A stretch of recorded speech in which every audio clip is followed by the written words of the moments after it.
Amemshawishi mpangaji wangu amehama.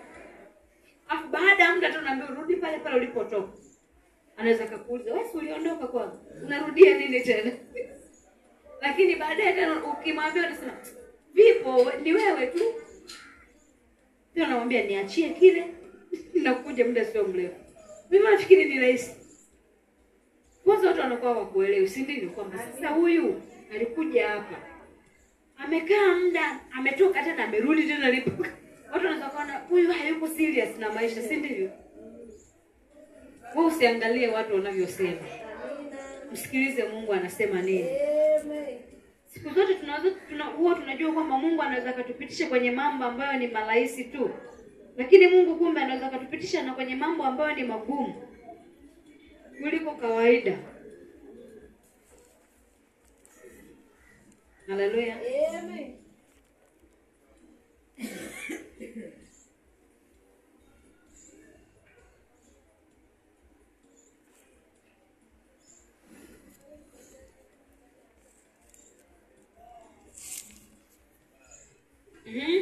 Inaendelea inasemaje? Inasema akatoka asijue aendako. Akatoka asijue aendako.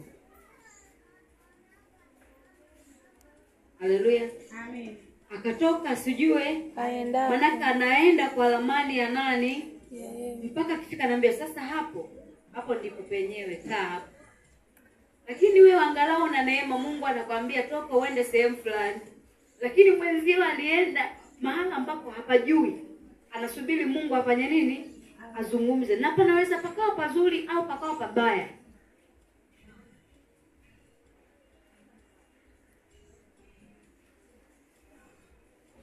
Haleluya. Amen. Kwa kumsikiliza Mungu kuna faida na kutokumsikiliza Mungu kuna nini? Kuna faida. Kuna faida. Kumsikiliza Mungu kuna faida na kutokumsikiliza Mungu kuna nini? Kuna faida.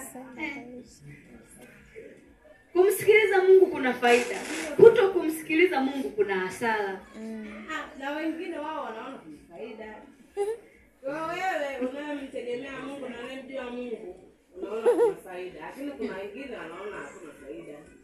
Kama wote tungekuwa tunaona kama kwa Mungu kuna faida, tungefuata, tungetii, tungemsikiliza. Lakini kwa nini wengine hawamsikilizi? Sasa nazungumza na wewe ambao unamjua Mungu sasa.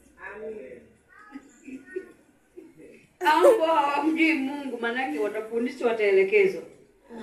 Kwanza mtu ambaye hamjui Mungu huwa anafanya mambo ya kwake anayoyajua yeye. Haleluya. Amen. Na wala hamtegemei huyo Mungu ambaye unamtegemea.